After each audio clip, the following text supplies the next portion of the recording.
today, but we didn't have all these people in here, so, okay. We'll go ahead and get started here. I want to welcome everyone. My name is John Williams. I'm the Central Committee Chair. It's great to see this crowd here tonight. The other thing that's great to see a lot of people that want to run for office and good candidates. So I'm anxious to hear from a lot of good candidates today. It's a good problem to have choices. The theme tonight, the United Federation of Republican Women came up with it. It's fighting for America. And there's nothing else more important than that right now, other than fighting for our Lord and Savior Jesus Christ. But with that being said, we're not taking the boxing gloves off tonight. Because we're all on the same team here tonight to try to keep Missouri a red state and try to change this country. So without anything else, I can talk all night, so I'm not going to, because we've got to listen to these guys. We'll go ahead and get started. I'd like to ask Mr. Brazier to lead us in the Pledge of Allegiance. He's our reporter of deeds, Jeff Brazier.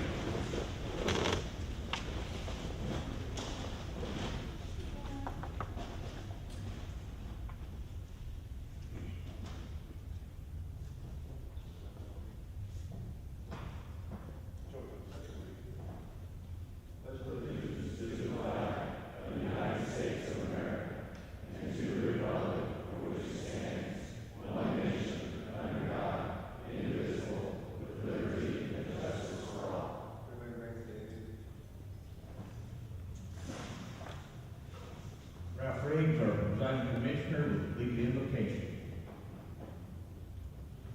Thank you, John. We all bow our heads.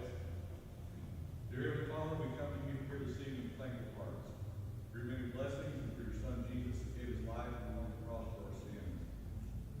I ask you to guide the hands, hearts, and minds of the leaders and all of us gathered here this evening. And according to your word, I also pray for the peace and protection of the people of Israel. I ask you to bless this food to nourish our bodies back in your service. We ask these things in the name of your Son, Jesus. Amen. Amen. Okay, for the important part, we're going to have two serving lines. Tell you what, Rick and Jeff Brazier, that row across there, just start on that serving line. This row here, start on this serving line right here. You can start right there. We'll try to get this meeting over with and get this candidates.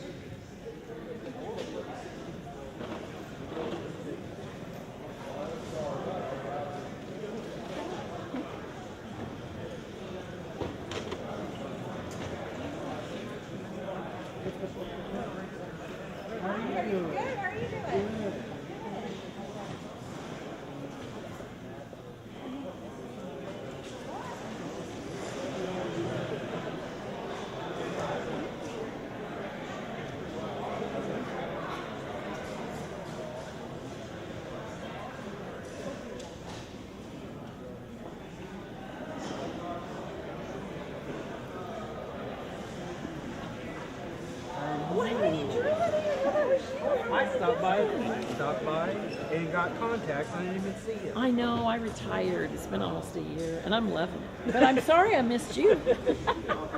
Well, I can still see, so. There you go. That's what's important. Hang in there, Drew.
Federation of Republican Women. They were responsible for the decorations tonight. Not all the pamphlets and propaganda, but the other stuff on the table. As well as they always come through and help us decorate. So if you all, any member of the United Federation of Republican Women, if you're here, would you stand?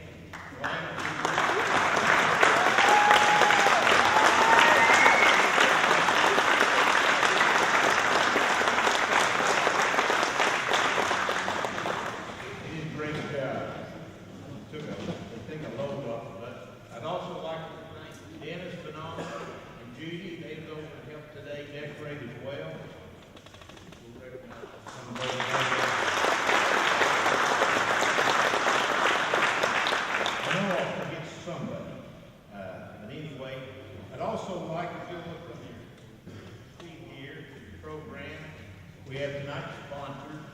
I'd like to thank those sponsors that help us. They're the elected officials.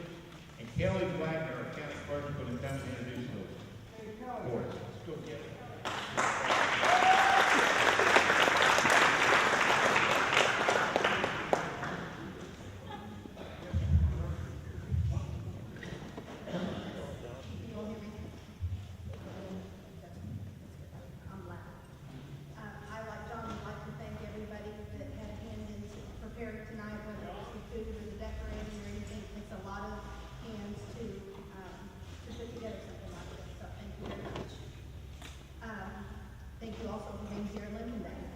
I'm going to announce the local elected officials. I'm Kelly Wagner. I'm the county clerk here in Howell County. Thank you, Linda. I'd like to start with Judge Steve Prevett. Stand, wave, bow.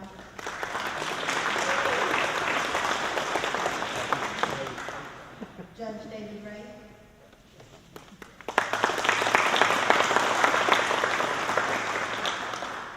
This is the first time I'm announcing Judge Melissa Stewart.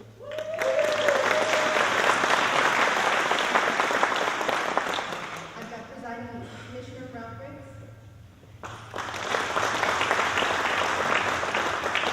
Southern Commissioner Billy Sexton, his lovely wife Mary. Prosecuting Attorney Mike Hutchins. Collector Janet Crowe.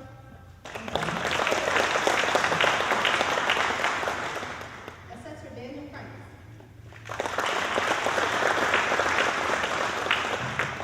Circuit Clerk Cynthia Lee. And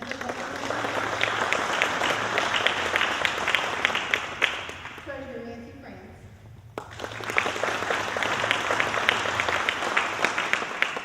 Recorder Jeff Frazier.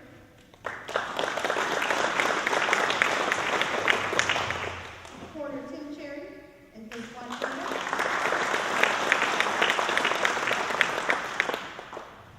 Surveyor Ray Riggs and his wife Tammy. Sheriff Brett Campbell. and his wife. Public Administrator John Pruitt.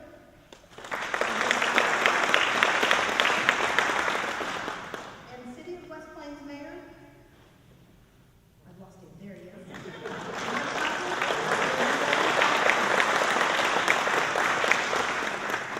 I hope I haven't missed any local elected officials. I would like to take a minute. This is not going to be breaking news for anyone here tonight, but this is going to be an incredibly large election year. We wouldn't be here, you wouldn't be here tonight if you weren't interested in the election process. And with that, I'd like to issue a challenge. We can't do elections without election judges. Poll workers are an integral part of what we do to make election day work. So if you're interested in being an election judge, let me know. If you know someone that you think would be an outstanding election judge, have them get a hold of me. We would love for them to be part of our team. And I think that as a team, we can do great things. So, thank you very much.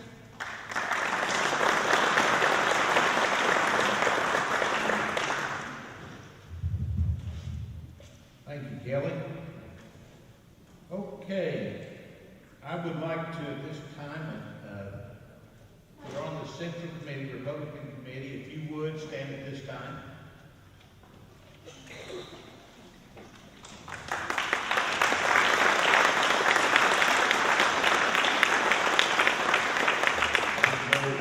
Introduce them by name, but you can see on the program time.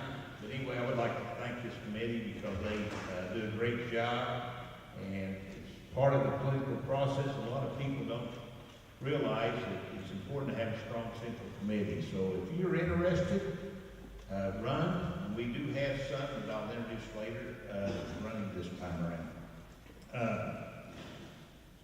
Also, along with Kelly, talking about the judges, we have a sign-up sheet back here. If you would like to volunteer to help with the Republican Party, whether it be the headquarters, and I will tell you, Dennis Denalman's going to be our Republican headquarters coordinator this year, and we'll open up the headquarters after the primary.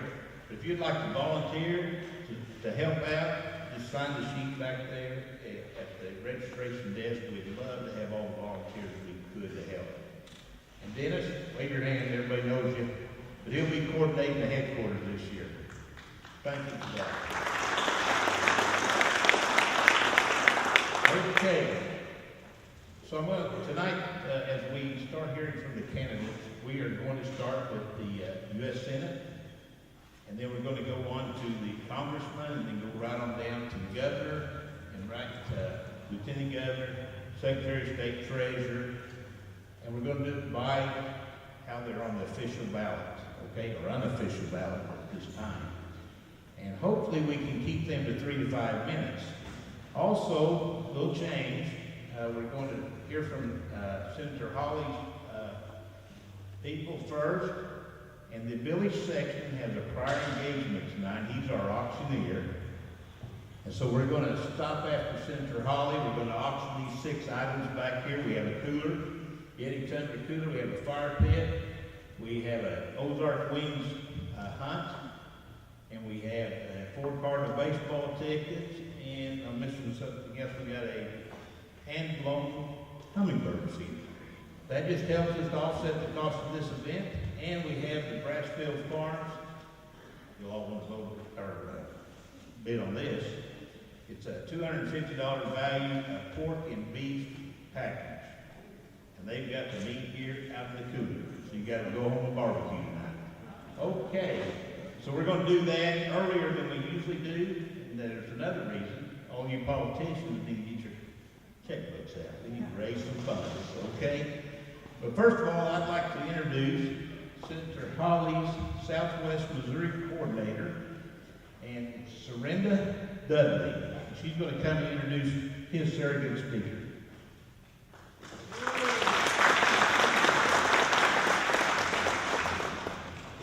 I'm so glad to be here tonight. Y'all are such a great group, and I'd rather do anything than speak, and so they told me I could keep it very brief. I would say if there's anything I could do for any of y'all, please don't hesitate to contact me, and I'm going to introduce Colonel Jack Jackson, and he reminded me that I know about Johnny Carson, and so I'm not going to say, here's Johnny, but I'm going to say, here's Jack.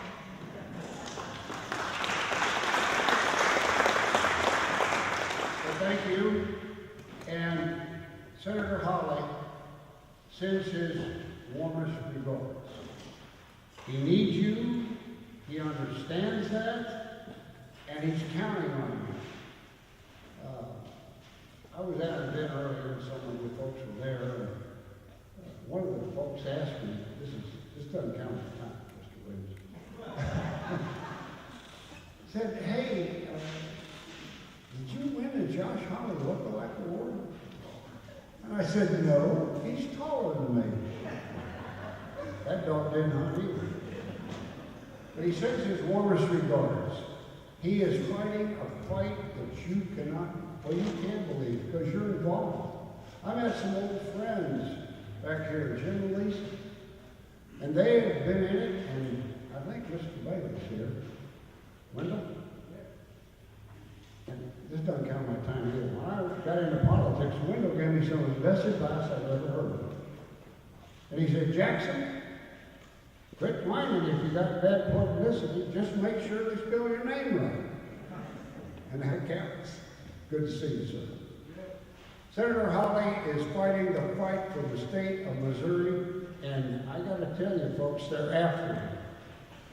He's one of the top 3 senators that Schumer, that bobblehead for Biden, who hasn't seen the ball since the kickoff, is, now you think about that a minute, good for him.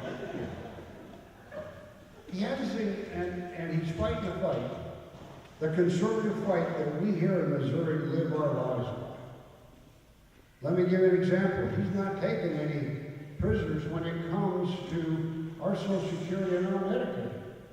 He's not letting these immigrants get into our schools and teach that. When I say he's one of the top 3, he's number 1. They're after Cruz out of Texas and Scott out of Florida. When Senator Hawley said, how many of you watch him on the news and this and that? Isn't he great? Yeah, go ahead. I'll tell you about it for all you see. He's there. Make no mistake about it. He is there. And some people say, well, you know, can you imagine what the fight he's got to fight? Whoa. And one of the things that he had to just take the Biden to woodshed was the Israelis. You know, I'm a God-fearing man, and if you read the Old Testament, maybe you don't, but you should. They're God's chosen people. They're going to win this. All you got to do is read the last book of the Bible, and you'll find out they win, and Josh understands that. He's a God-fearing man. He also says, and I've told this story, and for those of you who've heard it before, I got to tell it again, because every state, Josh says, is a border state. Let me tell you how that came home to roost to me, and then Mr. Williams, I was set down. Because this is when I really got on board for Josh, although I helped him last time. But how many of you recall that young female nursing student at the University of Georgia that was murdered by another woman? Let me see your hands. That's all right, hon. You all remember. I heard it on the news. A sophomore at the University of Georgia was murdered by an illegal immigrant that crossed the border in Texas. Folks, I got a granddaughter named Grace, who's a sophomore at the University of Georgia. It was a day and a half before I finally got a hold of her father, my son, to find out if she was okay. How many grandparents do I have? I mentioned my granddaughter's name, Grace. You pick one of your grandchildren's name and put it in there. And then tell me Josh isn't fighting the battle against war. He's there for you. We can count on him. And he needs you. He's a point in the spirit. I'm going to close real quick, Mr. Williams, before you run me off with the stick. I told Josh I'd like every politician says, I want God to bless America, and they sit down. I look around this room, and some of you I know, and some I don't. But every one of you, I understand this. I want God to bless you. Because when He's blessed you, He's blessed America. Thank you.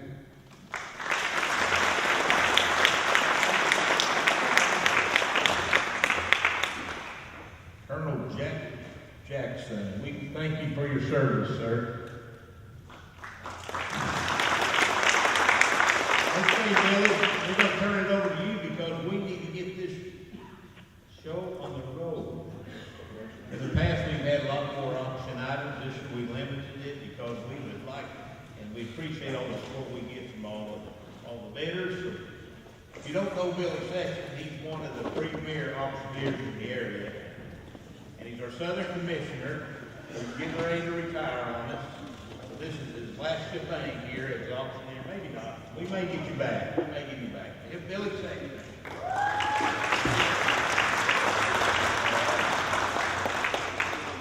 Before we auction these items off, I would like to take time to, it's been a privilege and an honor to serve people in Howell County. I graduated here in West Plains in 1977, and never dreamed that serve any kind of state or county job. But, 14 years ago, I had the opportunity to become a commissioner of Howell County, and I would just like to take this time to thank each and every one of you for that honor and that privilege. I thank you very much. It's a hard thing to quit. I enjoy it. I love it. I enjoy the people. Mary and I love our job. We enjoy this, but it's come time. So, and I've got Ralph and the other boys pretty well straightened out. I've got them kind of going the right way.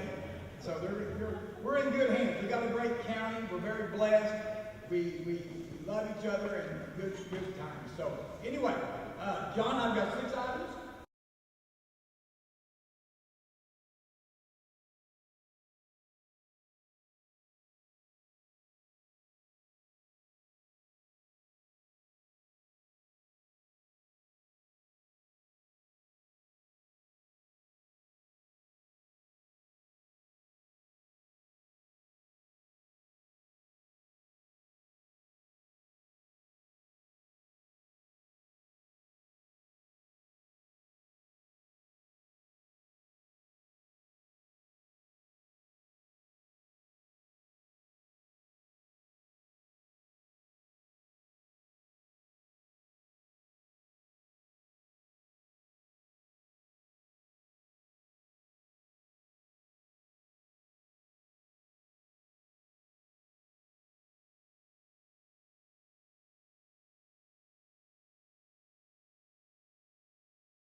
Jason Smith, Congressman Smith, is David Evans.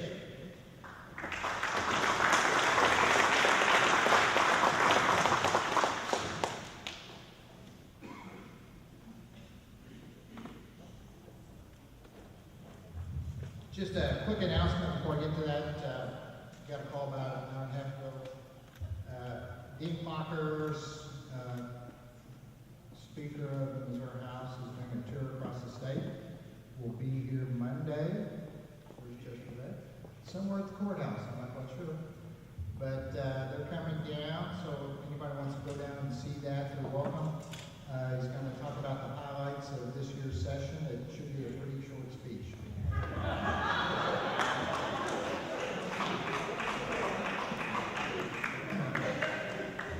This is Jason. I'll try to speak with the passion he has, but it won't be quite good. It's in first person, as Jason would say.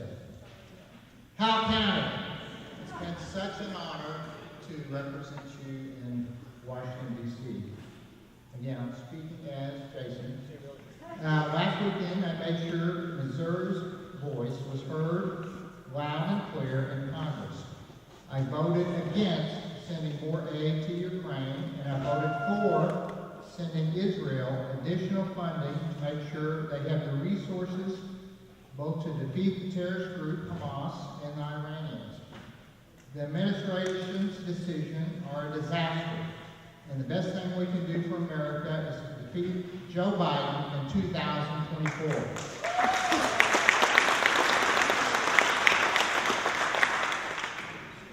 Joe Biden is the most incompetent, corrupt, and compromised president of my lifetime.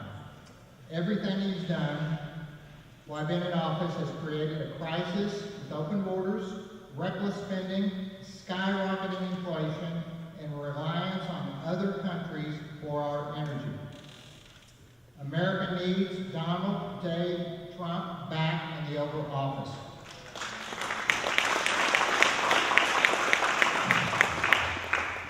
I was with President Trump last week, and he's ready. He's going to be leading the fight for us. I'm proud, again, Jason, to chair Missourians for Trump for the third straight cycle. And I told him during our meeting that Missouri is Trump country. Friends, I'm excited for this fall, and I promise you, I will fight to ensure we elect a Republican House, a Republican Senate, President Trump, and we have a clean Republican sweep for our state offices in Missouri. Our nation cannot afford 4 more years of this disastrous leadership. Thank you for all you do for Howell County, for Republicans, for this country, and for God. God bless you, and we'll see you soon. Jason Smith.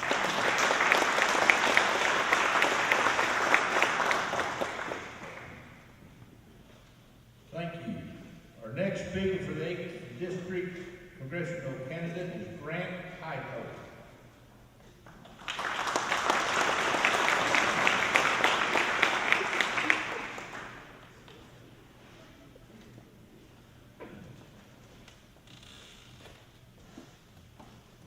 First of all, I want to thank John and Lisa and the group putting together Lincoln Days and then the women's thing this afternoon I was at, so I appreciate the exposure.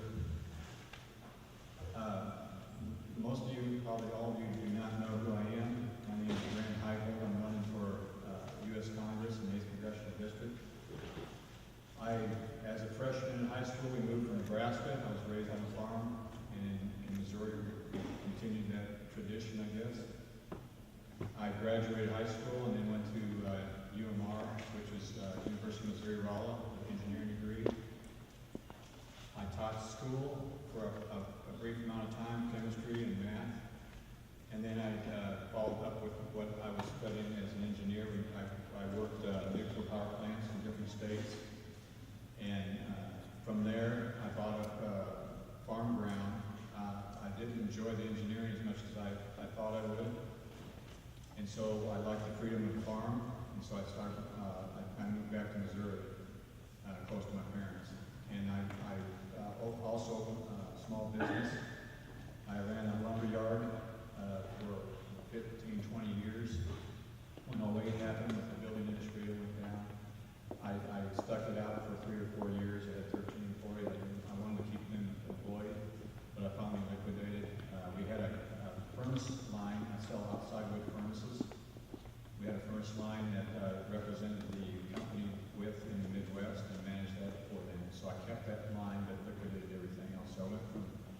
10,000 SKUs to about 500 SKUs, which made my life a lot easier. I got to enjoy my family.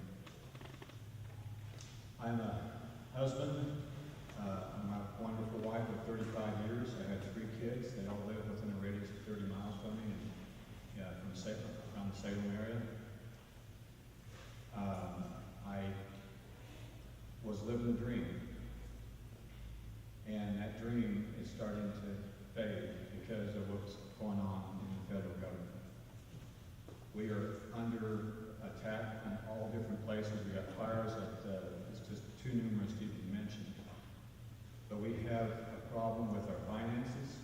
We're on a pace of every 100 days, $1 trillion in debt that we cannot pay back. We're at $35 trillion in debt right now, and we cannot pay it back. And it's adding every 100 days, $1 trillion. And that's a huge problem.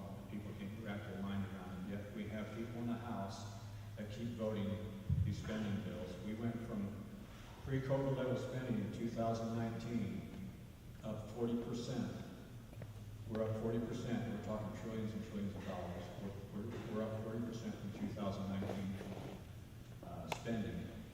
And the last spending bill that was voted on in the House floor continued that train wreck. There's experts out there that don't know when the train's going to wreck, but it's going to happen if we keep doing the same things. There's also a border that the House said that they promised that they would close. Well, it's open as it always has been.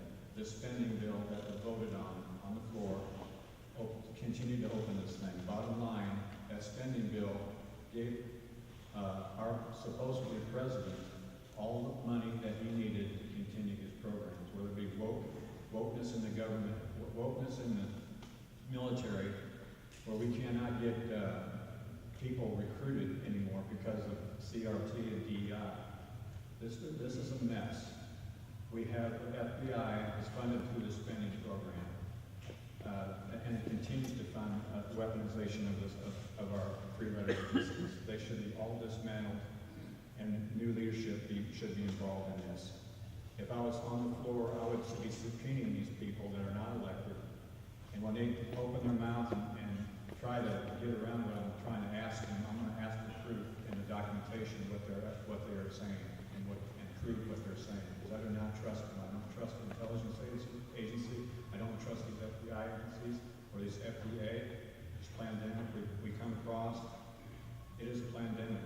It was designed. All this stuff was designed to take our leader out. There's one of the biggest moments in U.S. history, I think, will come down on the record, is when this president that we had stole the election. I 100% believe that it's happening by design, and we're reaping the fruits of that. So there's consequences to elections. There's catastrophic consequences to stolen elections, and that's what we're suffering right now. I want to represent you. I want to listen to you, but I understand the big picture, and I don't think these guys on the floor. I follow a lot of these Freedom House guys, and some of them are real good. I'm going to end this in about 30 seconds. Eli Crane was a colleague of Jason Smith. He said, "Why do you guys keep sending people up here, the same people, and we're fighting against Republicans? We're not even fighting against Democrats. We're fighting against Republicans." I'm running on change, and I'll give you a good change. I've not been in public office, but I've been in the real world for 62 years, and I know how to manage money.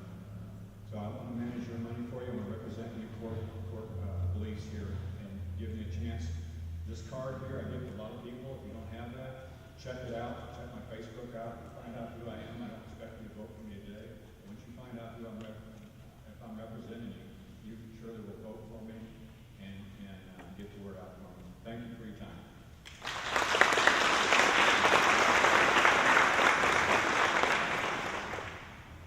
Thank you.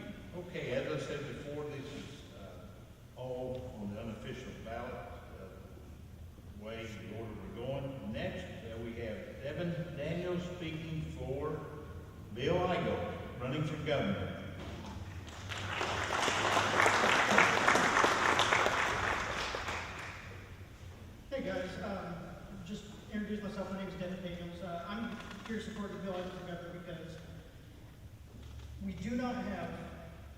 the strong leadership that we need in Missouri. Missouri is way too purple than I would like to see it. We see a lot of things, a lot of bills get watered down to appease the Democrats. I think everyone's kind of tired of that and they're ready to see some actual true change happen in Missouri. I've got a speech from Bill that I'm going to read in lieu of him being here today. Bill is a husband, father, and a state senator from St. Charles. Bill and his wife Amanda are both Air Force veterans. Their son Kevin recently joined the Navy, and their daughter Lisa is a high school senior. After Bill fought overseas in the war on terror, he and Amanda became small business owners and managed to keep their small business afloat during the Great Recession in 2008. At the time, Bill wasn't at all interested in politics. Senator Howell often says he quickly learned that even if you aren't interested in government, government is interested in you. It wants to tax you, it wants to regulate you, and it wants to tell you how to live your life and run your business. When Obamacare was being forced on his small business, Bill decided to act. He was elected to the state Senate in 2016, the same year that the MAGA movement took hold and Donald J. Trump was elected to office. Bill was the first candidate for governor to endorse Donald J. Trump in 2024. During his time in the Senate, he's become the single most hated man among the lobbyists and special interests because he won't bow to their demands.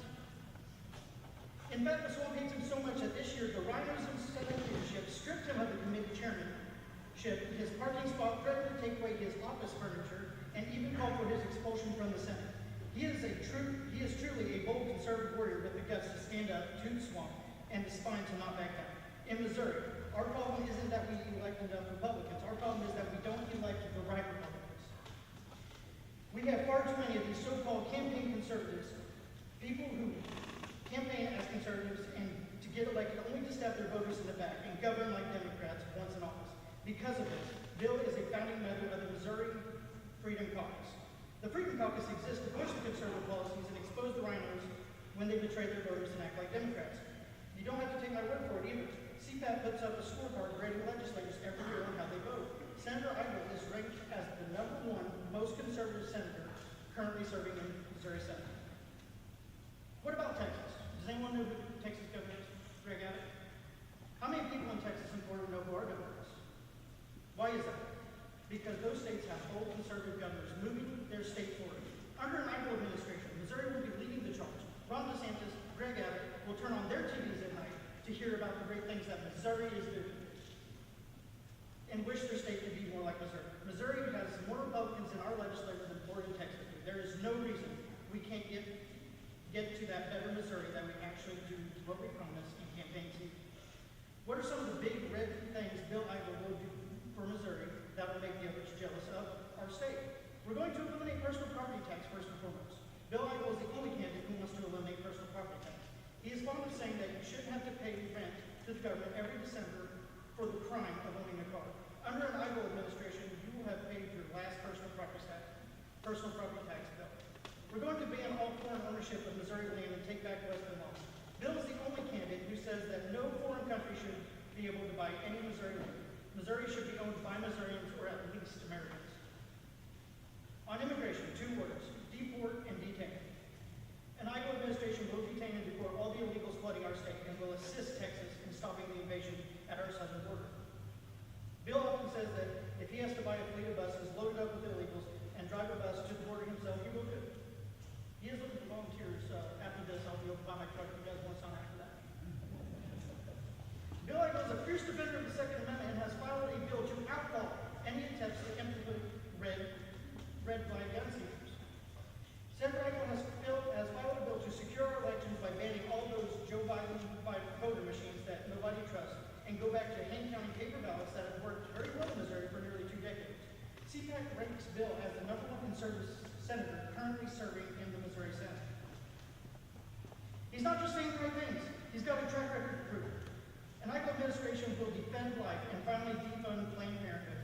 Rhinos in the legislature have spoken out the pro-life cause year after year by choosing to value certain federal dollars over innocent baby lives. Why do they do this? Because they're so reliant on money from Washington, D.C. to fund their political budget. Did you know that our state budget has doubled in the past 10 years?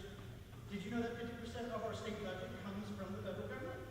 Missouri is the most dependent state in the nation on Washington, D.C. for our budget. With federal money, there is always strings attached. In an Howell administration, we will chop the wasteful spending out of the budget so we can stand up to the tyrannical federal government. We will protect life at all costs. We will deliver tax cuts to Missouri, and we will start governing our state like a sovereign state. We'll be able to stand up to the federal government and protect our state from tyrannical mandates. Look at what Governor Abbott is doing down in Texas. The federal government told him he couldn't defend his state's southern border. Governor Abbott told them to fly a kite, and he's continued to defend the border. For Missouri to stand up against the Biden administration like Texas has done, we can't be so reliant on their money. The federal government is not going to save us. We need to get Donald Trump back in there to clean things out, but at the end of the day, the federal government is not going to save us. We need a bold, conservative governor who will stand up to the federal government, defend our state sovereignty, and protect Missourians from whatever craziness Washington, D.C. and Biden administration try to shut down our throat next. Bill Ivey not only has the courage and spine to be that governor, he's got a plan to do it. You can get more information and sign up to join the fight at BillIvey.com. I'll be around and love the opportunity to visit with you further to help you get involved with Team Ivey. Thank you.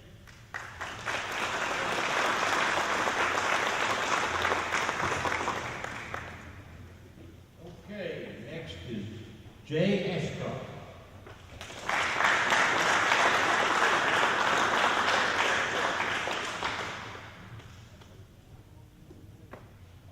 Well, it is great to be back in Howell County.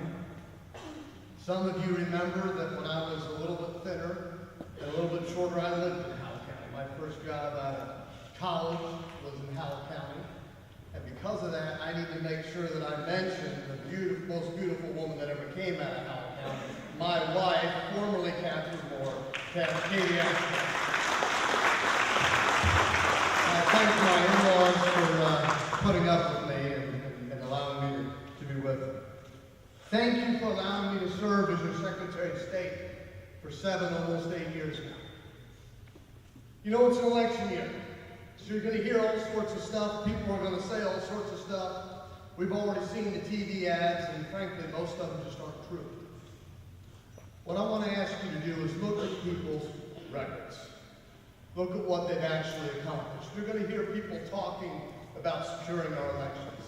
As Secretary of State, according to the Heritage Foundation, I took our elections from being ranked 10th in the country to being in the top 3, to putting Missouri where other states came to us and said, how should we run our elections to do them well? And you have a great county clerk here. It's been great to work with her to do that. But, yeah. But it's not just on elections. It's on libraries and making sure that parents are in charge and that children aren't being pushed material that frankly is inappropriate for adults, much less little kids. When our legislature refused to act, I put forth a rule that said, you're not getting a dime from the state or from the federal government through my office as a library if you're not protecting children and putting parents first. When it comes to investing, in 49 states in this United States, it's legal to mislead your investor in your investment that makes not as much money for them, but supports some socially woke agenda that you have. I worked with the legislature to put a stop to that, but the Senate killed it. So I put out a rule and said if you're an investment advisor in Missouri and you don't tell and get acceptance, it's fraud and will come after you. Because I believe the people of Missouri should be in charge of their money and should be in charge of what they're doing. And talking about elections, we made the paper ballot the official ballot of the state. We finally have a government-issued photo ID requirement. We outlawed drop boxes. We outlawed sucker bucks. And if you want to talk about standing up to the federal government, the United States Department of Justice, and look, it's Howell County and you're polite, it's perfectly all right to boo when someone said United States Department of Justice, because that ain't true to say Department of Justice and the United States together. When the United States Department of Justice sent federal agents to 64 jurisdictions in 24 states, Missouri was the first and one of only 2 states to stand up and say, not so fast. Missouri knows how to run our elections. You're not going to be in our polling place. And they came in, they were double masked. This is in November of 2022. They had the purple gloves on their hands and they'd shake hands and they'd rub sanitizer on them. And they said, we're with the federal government and you can't stop us. And I had to admit they were right. But I said, my good friend the sheriff here can. And there's nothing more his deputies would like than to throw some federal agents in prison that think they can break the law instead of following it. And because of that, Missouri is the first and one of only 2 states where the Department of Justice backed up, stayed on the sidewalk, followed the law, because Missouri knows how to run their elections. I'm running for governor because this state can do better. The people of this state deserve better, they're fighting for better, and they need elected officials that will do that. I'm fighting to make sure that parents are in charge of education, that the money goes to parents so that they can choose how their children are educated. They can work directly with teachers to make sure that their children are educated how they want. We've seen it happen in Iowa. We've seen it happen in Arkansas and Florida and other 8 states like Arizona. We need to do that. Fewer than 25% of Missouri 8th graders are proficient in math and reading. As governor, I've vowed to put 1,000 new law enforcement officers on the streets in the first year. That's not enough. We need more. But I don't want to be the politician who uses a bigger number because it sounds better and it's not true. We need public safety. It's a core responsibility of government to make sure that people feel free to enjoy their liberty and make their own decisions. And number 3, it's already been mentioned what's going on with the budget. It's ridiculous.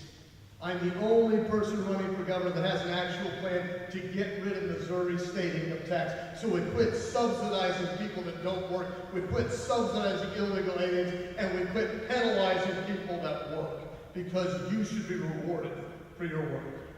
And let me just say one thing, that the idea of foreign ownership of land has come up several times. I don't want to be impolite, but I'm the only elected official running for governor of the state of Missouri that has steadfastly opposed that. You'll see TV ads that say it differently.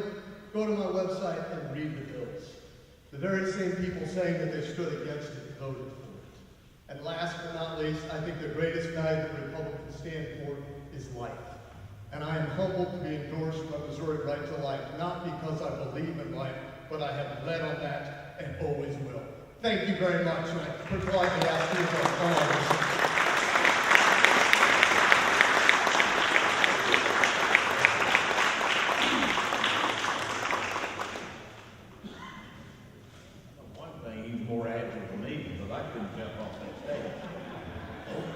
Moving right along, next we have representing Mike Kehoe, Lieutenant Governor Mike Kehoe, is Janet Crow.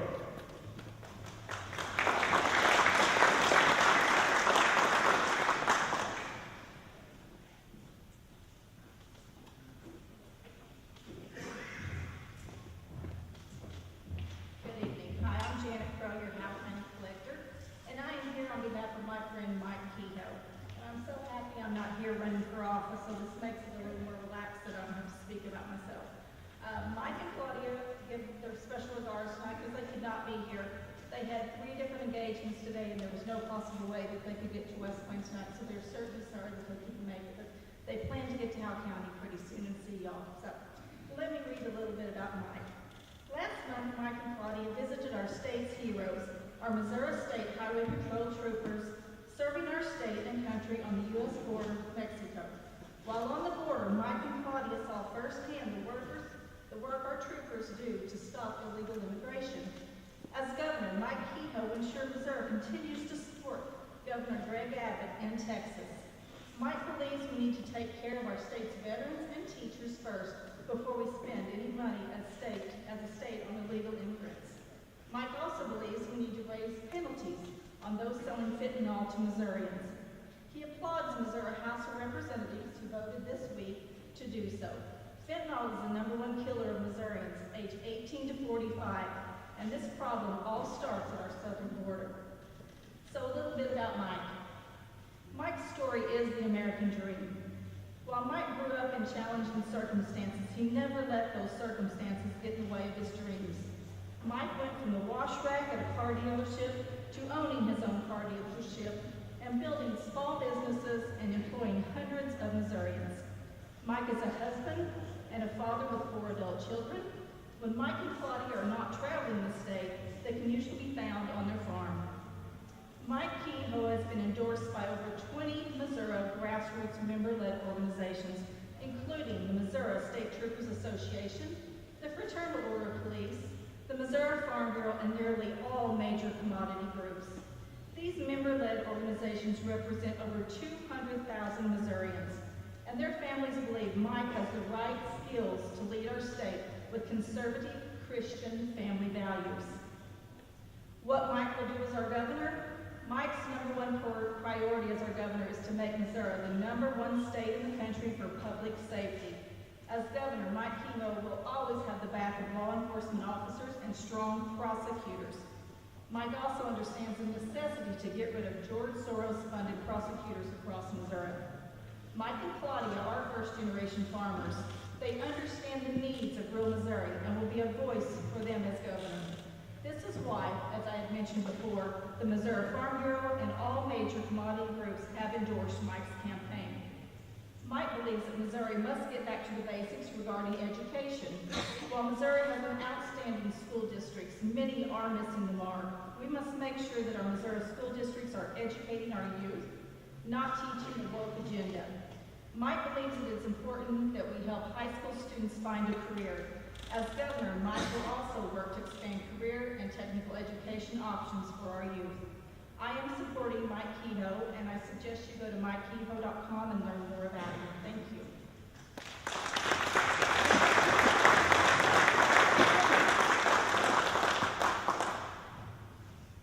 Okay, thank you, Janet.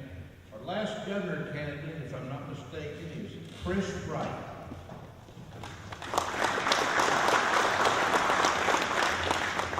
Can everybody hear me okay? Before I get started, if you're a veteran, first responder, or a teacher, can you please stand to be recognized?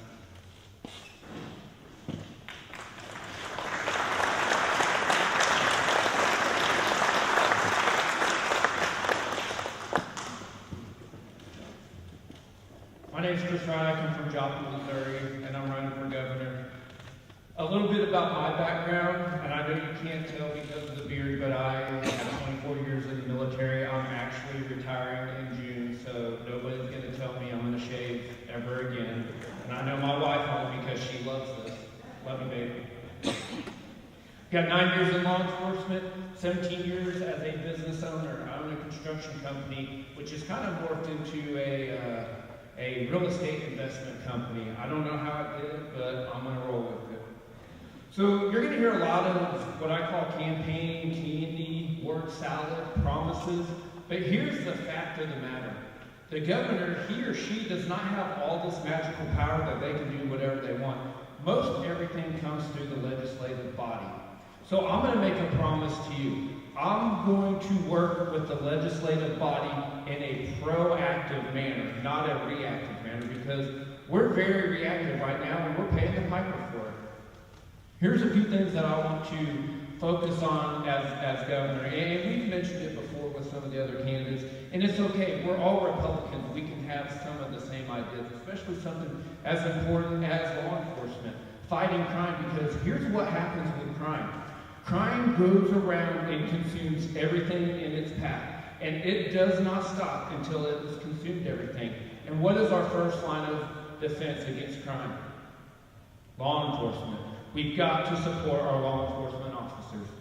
The next one I'm going to talk about, utility rates. Now I know here in Howell County it's not that big of a deal because you're on a co-op, and if you don't like your co-op, be thankful you're on a co-op, because if you're on Liberty, Evergy, Ameren, Spire, those people are they're just getting daunted in their pocketbook with these utility companies. The governor appoints the Public Service Commission Board.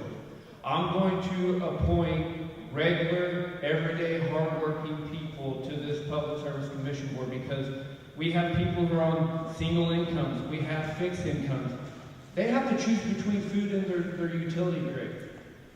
That's not right. The third one I want to talk about, and it's very simple. If you're a 4th grade math teacher, there's 2 things you worry about.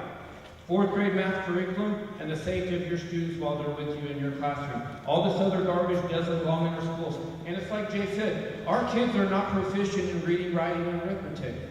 We've got to change that. I want to reduce and overhaul DESE. DESE gets their marching orders from the federal government. The federal government is not sending down anything good for Missourians. The next one I want to talk about, and I spoke about this last year. We are number 3 in human trafficking. We are not doing enough in human trafficking. Every man in here, please look at me. It is your absolute duty to take care of the women and children in your life. Plain and simple.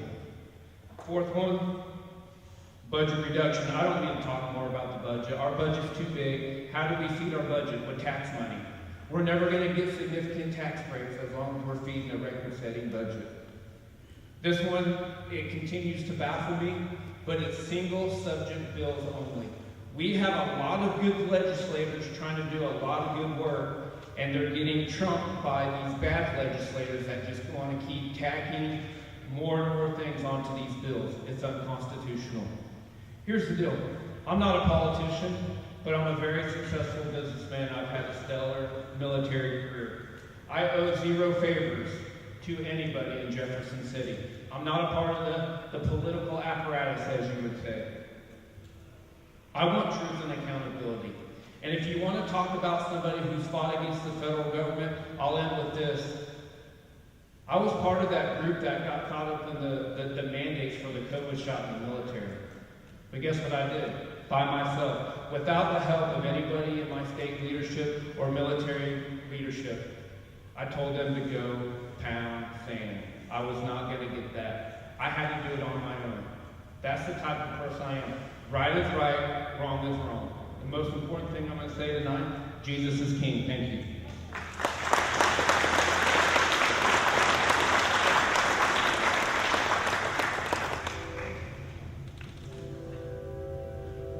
Can't argue with the last statement, in my opinion.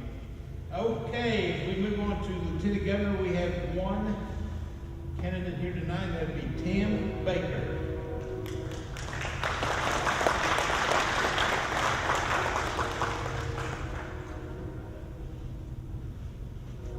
Pleasure, good evening, everyone. My name is Tim Baker, and I'm running for Lieutenant Governor.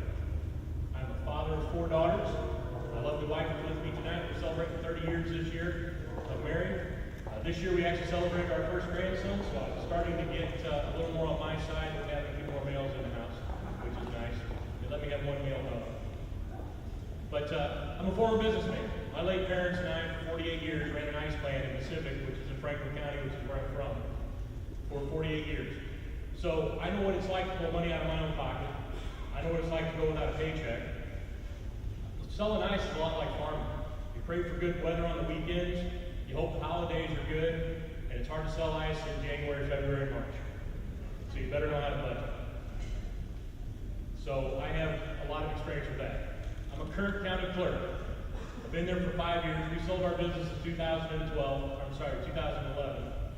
And my whole background has been serving our community, whether it be through the chambers, through different organizations that we have always supported, United Way, Grace's Place. I currently sit on a bank board, but our whole life has been about service. So I wanted to run for an elected position. And I say elected position because I know that I work for the people, not the other way around. I'm not a politician. So I live in rural county, rural Franklin County, so I ran for presiding commissioner and lost. Learned a lot, got a lot of support. So 2 years later, I ran for commissioner again and lost. Still kept learning, ran a third time for commissioner and lost. I'm not the type of guy that gives up.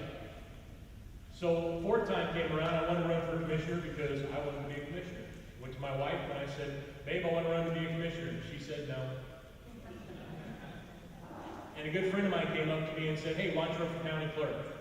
Our county clerk of 16 years is retired and it's an open seat, so why don't you've been doing well, why don't you try your hand at that? I said, no way, I do not want to be a county clerk, I want to be a commissioner. And as the old saying goes, you want to make God laugh, tell him your plan. I ran for county clerk and won 67% of the vote.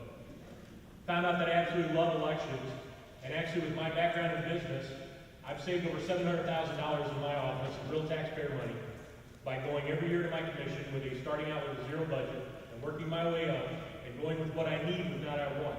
Because I got sick and tired of everybody always saying, one, well that's the way it's always been done. And two, if you don't use it, you lose it. That's not how I believe. If we need it, we need it. If we don't, we don't.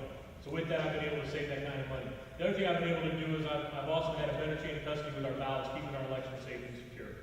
I'm very proud of that. Since I've been in office, the other thing that I'm extremely proud of is that this last year we received an award from MAC. So all the county officials in here that are part of MAC probably know that we won the award for education. we devised a book to go into 3rd and 4th grade classes to talk about civics. And with that, we're teaching these 3rd and 4th graders about civics. And not only are we teaching the kids, we're actually teaching the teachers, because a lot of teachers don't even know what the county government does. And 2 of the things that I do whenever we get done is I always tell them these things. 1, remember that it's we the people. There are 4 million registered voters out there in the state of Missouri. There's only 1,300 elected officials. As I said earlier, I say I'm an elected official because I do not like the word politician, and I tell these students that. Our job is to work for you, not the other way around, and they flip that. The other thing that I told them that they flip is that we're a republic, not a democracy. And we said it tonight whenever we said the pledge. To the republic for which I stand, one nation under God, indivisible with liberty and justice for all. One nation under God, that's the whole basis of our whole foundation that's cracked right now. We need him more than he needs us. We need good people in office that have those foundational means to do that. My whole campaign is on back to the basics with Baker. I believe in that. My offices believe in that. We know we work for you. If I'm elected lieutenant governor, I'll work for you and I'll work hard for you. Last thing I'd like to really push for what one of the things Lieutenant Governor does, and I'm very proud that I would do, is the Buy Missouri program. I want to get in rural Missouri and start working, and how do we get these vacant buildings to be more productive units for your communities. And I want to start working with existing businesses in there and/or entrepreneurs to start working with vacant buildings. It'll also help with our crime, with squatters that we have, with the drug issues, because we're going to be working with cleaning up our communities. But starting from the inside out instead of the outside in. Rural Missouri always seems to be the one that gets left behind. And I want to work with you all on that. So my name is Tim Baker. I'm running for Lieutenant Governor. I would appreciate your consideration in August. And as I would tell everybody, please do your research on everybody, not just my race, but all races. Thank you very much.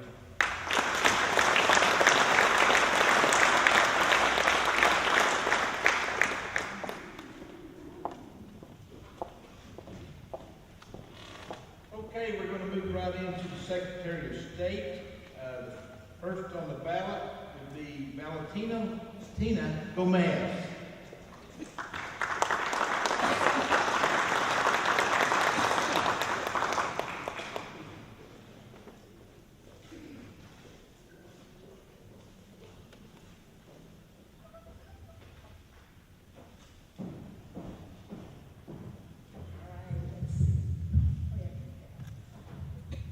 Good evening, Howell County. Great to be here. It is a blessing. First of all, to be honest, some of these people have the nerve, these crooks have the nerve to show up here, to lie to your face, and then stab you in the back a couple of months from now. So that's first things first. I'm 25 years old, and I've already achieved more success, more achievements than all of these corrupt clowns combined.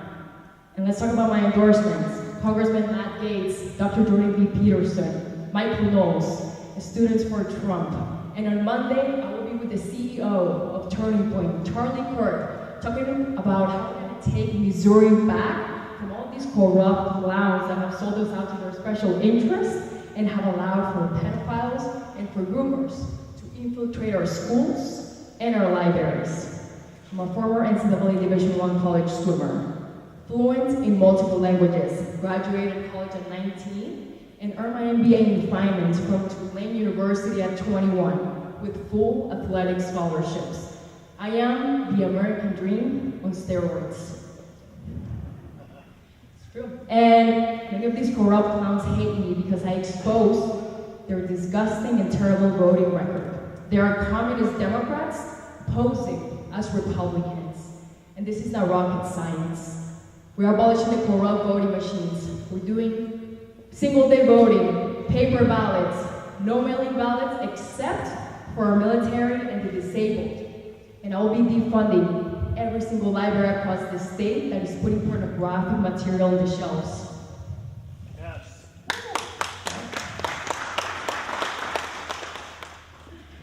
So Missouri, the choice is yours. Do you want crooks like Plucker? Sellouts like Red Jacket, homewreckers like Coleman, or do you want a God-fearing patriot who will never sell you out, who's going to do the right thing and reject the millions of dollars that has already been offered to my campaign, and who's going to do the right thing for you and for your children by putting you first? Don't forget that all of the millions that they have fundraised comes with special interest, comes with them sacrificing you. So the choice is yours. God bless our children. God bless Missouri. God bless the United States of America. Thank you.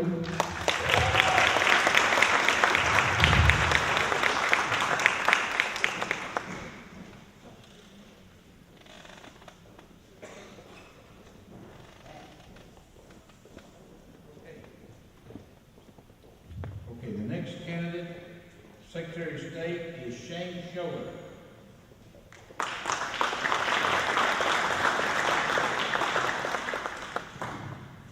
Well, it's great to be with you here tonight in Howell County. Again, my name is Shane Scholler. I get the honor to serve as the county clerk in Greene County, Missouri. And so I'm Kelly's counterpart over there, Tim's counterpart, of course, in Franklin. And of course, my good friend Dennis, who did it for many years as well here in Howell. You know, my very first election as county clerk, I literally had someone who made the decision to vote twice. So when I talk about secure, accurate, fair elections, I know what I'm talking about. We took that evidence to our sheriff. The sheriff did the investigation. They found out the person did indeed vote twice. They gave that to a prosecutor, and that person was held accountable, exactly as they should have been. During my time as county clerk, I've had the honor to serve as the president of the County Clerk Association. And during that period of time, I helped write the election integrity bill as the president of the association.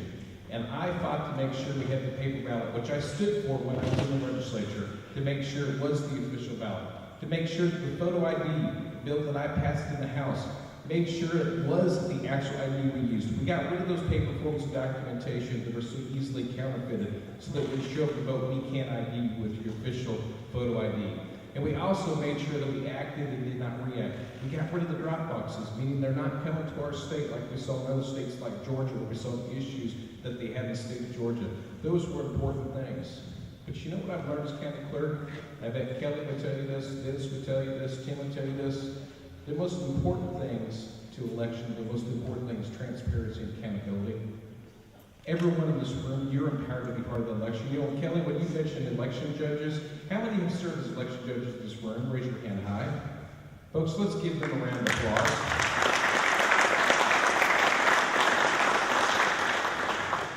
I've got an election judge who this year, this is the 7th year, 7 years she serves as election judge. Her name's Marjorie. She does an amazing job because she loves her country and she's committed. And that's what we need, is people coming around, making sure that their eyes are on the process. Because I can't be in every polling location that you can't be. I can't be there when every absentee ballot is counted that you can't be. We can do that together with our bipartisan counterparts. For example, in 2020, we had a race for a state legislative seat that was less than 0.5% difference. Out of almost 18,000 ballots cast, there were 76 votes that separated the top two candidates. You know what I did? I didn't shut the shades. I didn't cover up the windows so people couldn't see. I literally called the candidates, I called the party chairs, and I invited everyone in the media to come watch a hand count. And literally watched every ballot counted so that we certified that election. Guess what happened? There were no questions. That's because we had transparency and accountability. We were doing it together. I can do that as your Secretary of State. But I also know that there's more we can do. How many would be surprised that when we get our absentee ballots returned, that you would know that it's not the state law, we verify the signature? Now, is it best practice? Absolutely. Kelly does that, and Dennis does that, and Tim does it, I do that. But folks, guess what happens? If someone chooses not to check those signatures, there's nothing we can do to hold them accountable in the law. We need to get that in our state statute. We also need to make sure that we make it crystal clear that if you're going to vote in any election in the state, you must be a citizen of this great nation. Absolutely, you can clap for that. It's time to stand up. But I'm going to take you back to election night 2000. How many remember election night 2000? How many people think of Florida? Now, Dennis, I know you remember election night 2000. You were there. But how many remember what happened in the city of St. Louis that night?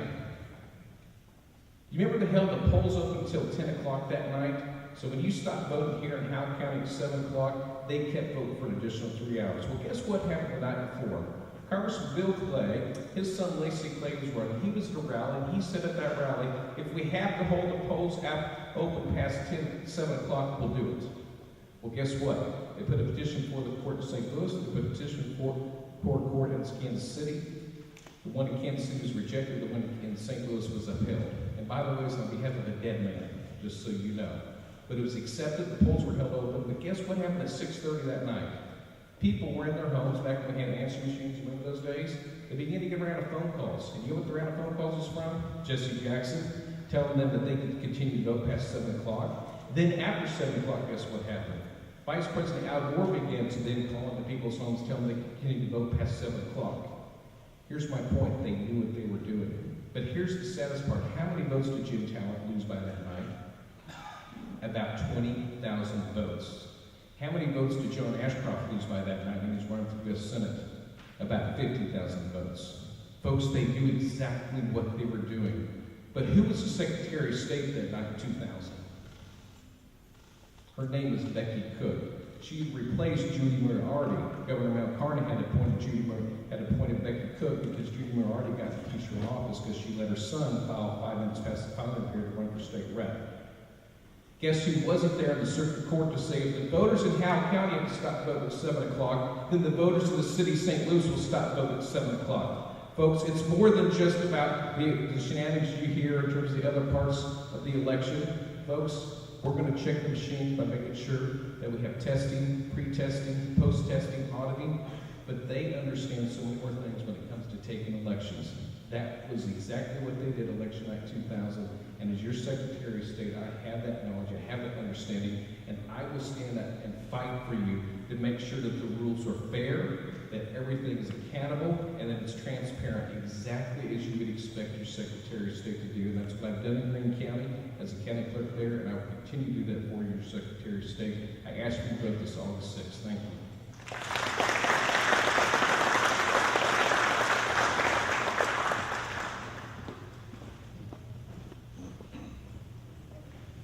Okay, our next candidate is Adam Shawandran. Did I get that right? Some of these names in the next one's going to be tough. I'll get some fresh.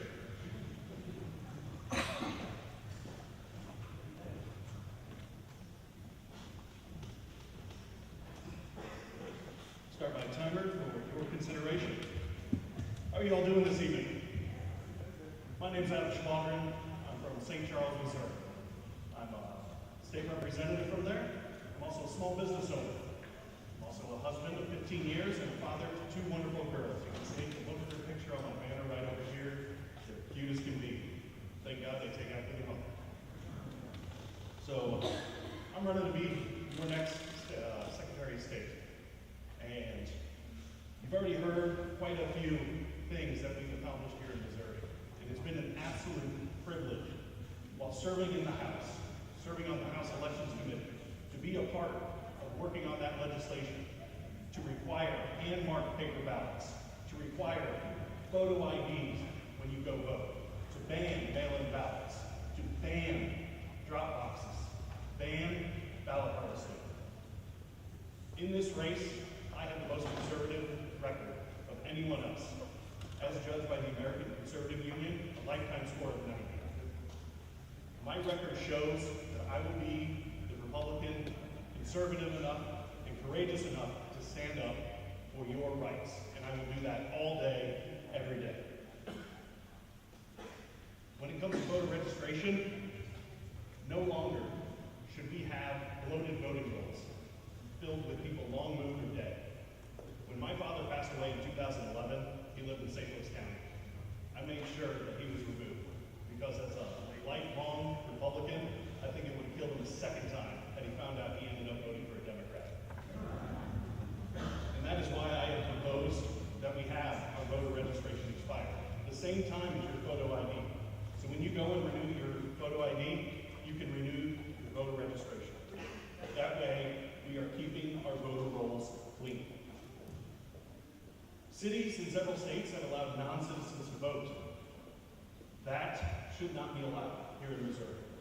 And that is why I am the only candidate in this race to sponsor legislation to ensure non-citizens can never vote in this state. And I am proud to say that we will see that on our ballot this year. You will have the opportunity to say no, non-citizens cannot vote in Missouri.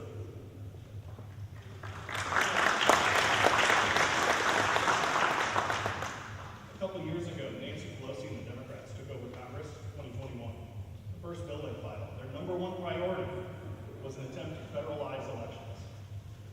wanted to implement all the things that we have since banned in this state.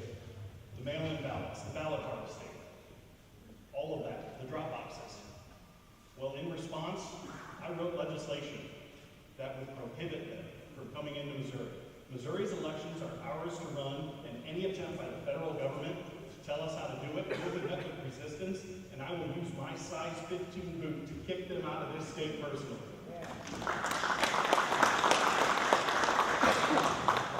There's a lot more work to be done. Let's get it done. My name's Evan Schwadron. I'm running for Secretary of State. I'd appreciate your support and vote in August so that together we can fight for our shared Missouri values. And further, if you have any questions, the literature on the table, at the bottom on the back is my personal cell phone number. Feel free to give me a call. Thank you very much.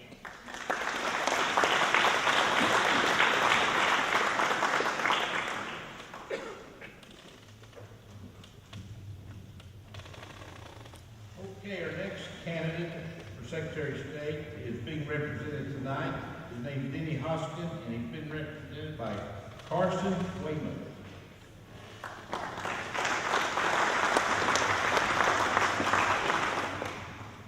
Hello everyone, my name is Carson Wayman, and I'm here on behalf of State Senator Denny Hoskins, who's running for Secretary of State.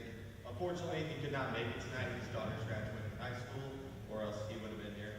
You know, a lot of people ask me, you know, you're so young, why do you come to these events? I'm a 20-year-old college student. I get a free dinner like this. I mean, I'm gonna get it as much as I can. That's fine. You know, that is not great. But anyways, a little bit about Denny. He's from Warrensburg. He's a certified public accountant, and also a veteran of the Missouri Law National Guard. Denny is the only candidate for Secretary of State endorsed by Missouri Rights Life for its conservative, pro-life voter. As a founding member of the Missouri Freedom Caucus, Denny is a conservative fighter in the Missouri Senate. Last year, he passed a state act to ban transgender surgeries on kids, and also co-sponsored a bill to ban boys playing girls' sports. This year, he has been fighting to make it a state crime for illegals to be in Missouri. If President Biden won't protect the border and enforce our current federal laws, then Denny will find and deport illegals back to wherever they came from. Now, I don't have a size 15 boot like Adam does. I got size 12, it's a little bit smaller, but I'll help out as much as I can with that. But anyways, as Secretary of State, Senator Hoskins will focus on election integrity. He believes that most secure elections are in person on election day with voter ID and paper ballot. He also believes non-citizens should not be able to vote in Missouri, and no, he does not trust election machines. If you did not know, the Secretary of State is also in charge of public libraries. Unfortunately, some public libraries have X-rated material in the kids section. As Secretary of State, Senator Hoskins will defund any public libraries that have X-rated material. It should not be in the kids section, and your taxpayer dollars should not be paid for that. Denny would appreciate your vote and support for Secretary of State on August 6th. You can find out more about Senator Hoskins at dennyhoskins.com. Thank you, and I hope you all have a great evening.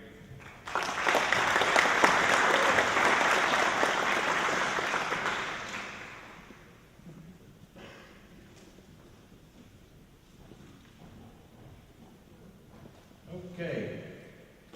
Well, next we have the state treasurer candidates. We have one tonight being represented by our own former state treasurer, Wendell Bailey, and that's going to be, and I'll get his name wrong, Vivek Bailey. Hey, Wendell, I tell you, Jack there, Jack Bailey, your grandson said we both get it wrong.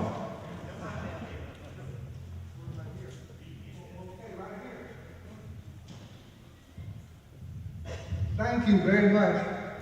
Let's try Malik. That's his name. That's our treasurer. That's the treasurer of the state of Missouri, appointed by the governor. He's on the board of directors at Cape Girardeau in the Southeast Missouri State University over there. He's an attorney. He's an excellent person. And I think he's excellent because he hired Jackson Bailey back there. And this is Jackson's mother, grandmother, Jane Bailey, and his proud father, John Bailey. So now we're getting all these names down back. Now, what name are we remembering? Malin.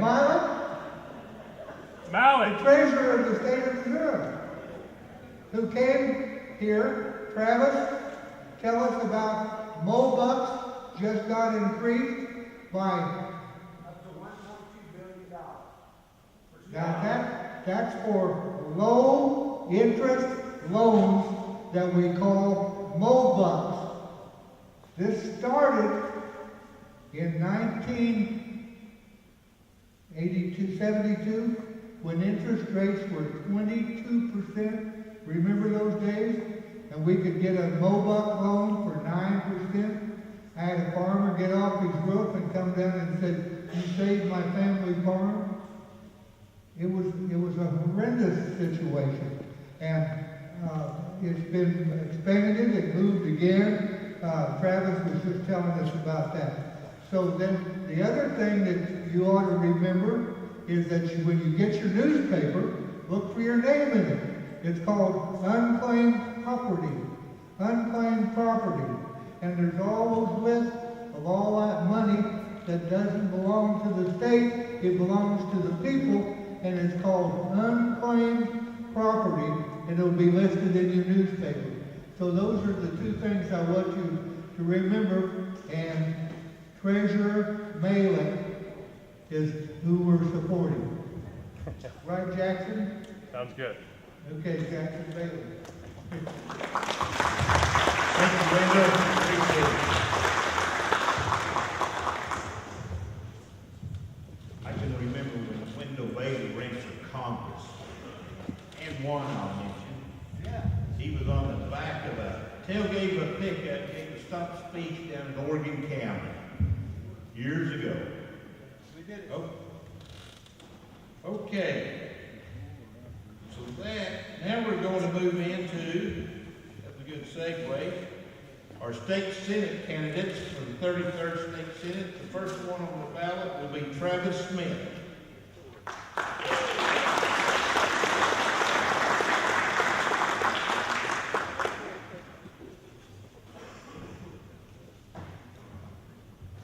Thank you all. Pleasure to be here tonight. Travis Smith, for those of you all who don't know me, I'm a fifth-generation person born in Howell County, moved over to Douglas County, and now I'm a state rep over there.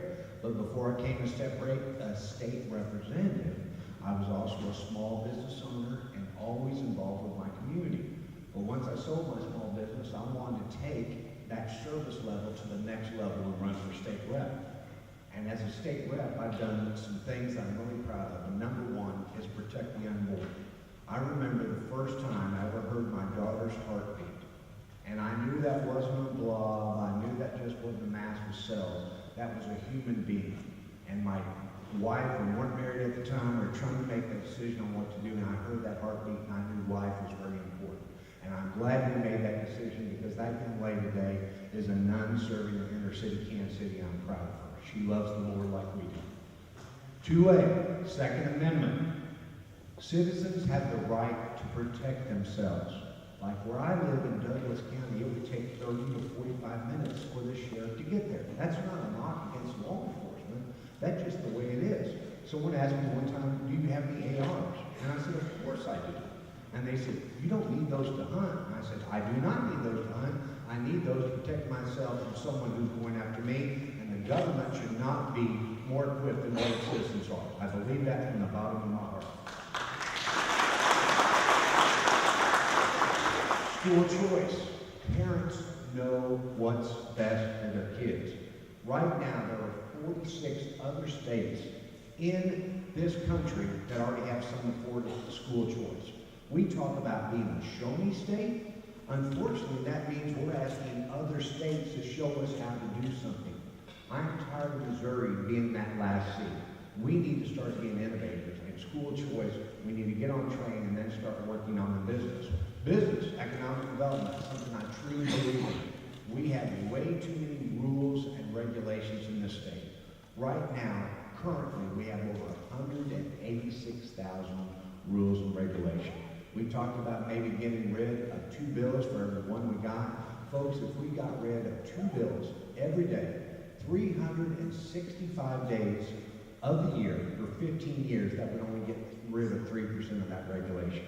We need to tone that down. There's no reason that we have that many rules and regulations in the state of Missouri. Illegals, we voted to help fund the National Guard to protect our border. We don't need sanctuary cities, we don't need them voting, and we certainly don't need them squatting on our properties. Broadband, if there was one good thing that came from broadband, we found out about 80% of us could work from home. Unfortunately, you can't work from home if you don't have good broadband. And right now, 20% of Missourians do not have access to high-speed internet. 60% of those 20 live in southwest Missouri. So I'm thankful that we got our co-ops to start working on that. We've already laid the first 1,000 miles of line. We always talk about, I hear from the education department, help us with the kids.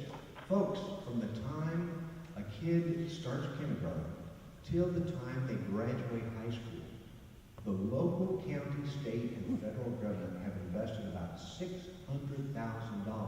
in tax dollars. So every 10 kids that we have leave the area, think about this, we lose $6 million in investment. We have to have broadband here so our kids can stay and work and be close to their parents and their grandparents. The Senate, what are my goals? I want to run my office like a business. And my customers are my constituents. I think there's nothing more important than for us to stay in communication with the people who vote us in there. Far too often people go up there, they get their own ideas, and they forget about you.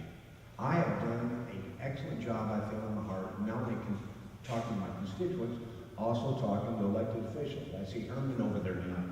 Riggs is here, Topper, Janet. Just this week, I have called them and asked them about certain issues we're talking about on the floor. We have to have communications with our local officials to make sure we're doing the right thing. Unfortunately, in Jeff City, there was a couple of jokes tonight about the Senate not getting stuff done. We have way too much infighting. And the problem I see is that we've got people pointing fingers at each other.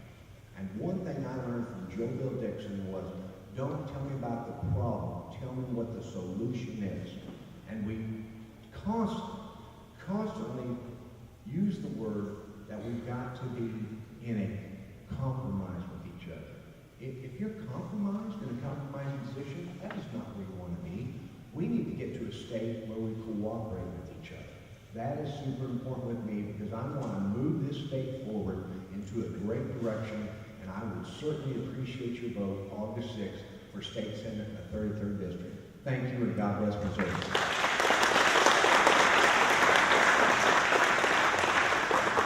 Okay, thank you.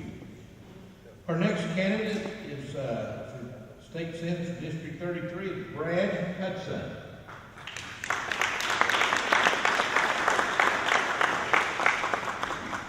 All right, thank you, Howell County. It is good to be here this evening. When I get started here, I want to introduce a couple people here that are real special to me.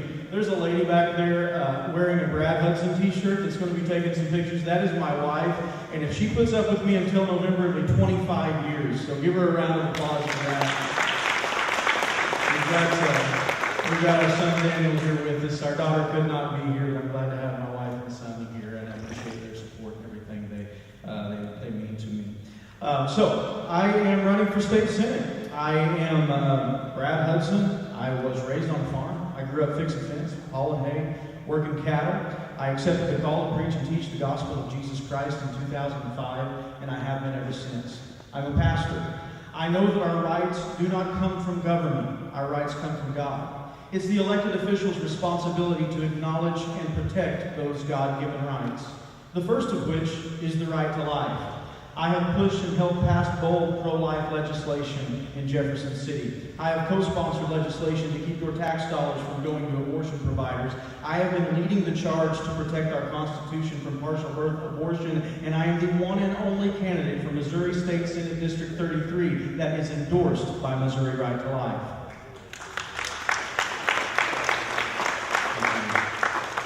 I believe in the Second Amendment. I have worked to expand gun rights. I may be a simple country preacher, but I know what shall not be infringed means. I introduced legislation to protect Missouri from the invasion that we have of illegal immigrants coming across the border. I want to tell you folks, we cannot depend on Joe Biden and Washington, D.C. to protect us from this. Our elected officials must be doing things at the state level. There are some things that we can do. I have introduced legislation to do that, and I will continue to lead the charge for that in the state Senate. I helped write something called the SAFE Act, Saving Adolescents from Experimentation. And that is now the law of the land in Missouri. I handled it in the House, as I said, I helped write it. What that has done is it's made it illegal in the state of Missouri for kids under the age of 18 to be exposed to transgender drugs and surgeries. There is no one in Jefferson City that has done more, that is doing more to stand up against the woke left than I.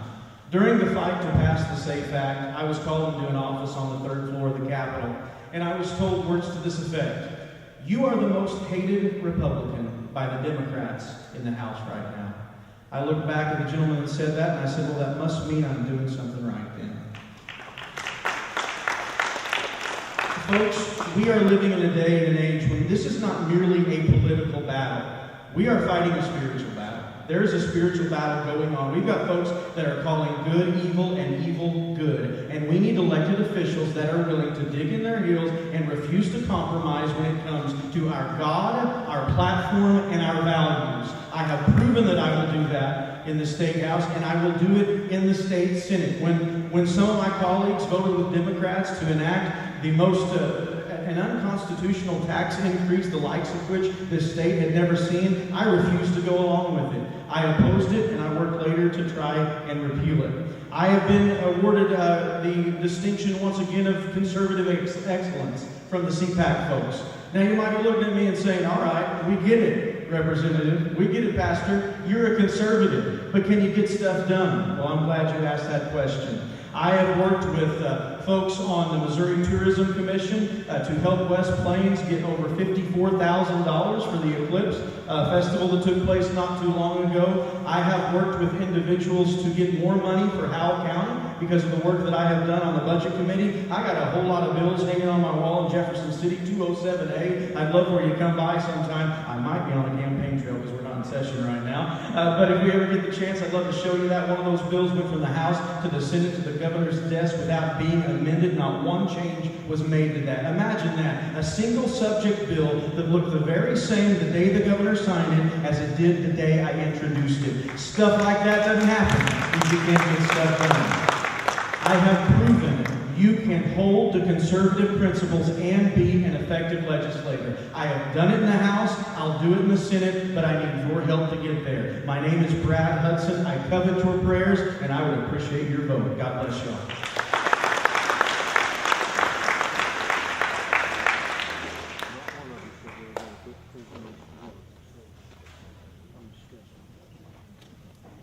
I don't think we're going to quite make my goal of 8:30, but we're getting close. Okay. Next will be the state representative candidates from the District 154. And first on the ballot is Lisa Darnell. Darnell or Darnell? Darnell.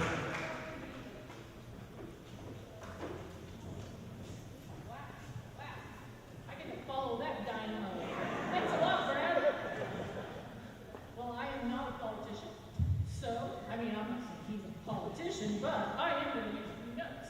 I am actually more like you. I am just a regular citizen who sees a problem with the way things are headed in our country. And I've had so many conversations with people over the last 4 years especially, and they don't like where we're headed. And they say, somebody needs to run. Somebody needs to run. Well, after some prayer and discussion with my husband and more prayer, I decided to throw my name in the hat. So, my name is Lisa Darnell, and I am running for state representative.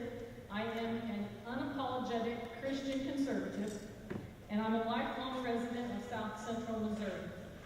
I've grown up in the Mountain View area, but I'm now residing in Willow Springs, and I am happily married to this gentleman over here. Raise your hand, please. He loves being in the spotlight, I'm telling you. For 32 years almost, he has put up with me, and we do actually have great heads on their shoulders. They're conservatives. They're married to conservatives. They go to church. They are active in their churches. They're great human beings, and I think that's a huge success for us. I want to take a minute and thank Judge Evans. I didn't see where he was sitting. Back there. Thank him for his service in this position and wish him well in his retirement. In reflecting upon tonight's theme, which I did have a little bit of a hint because I worked with Janet Harrison, and I knew it was going to be fighting for America. And I just got to thinking about that, and one word kept coming to mind, and that word was courage.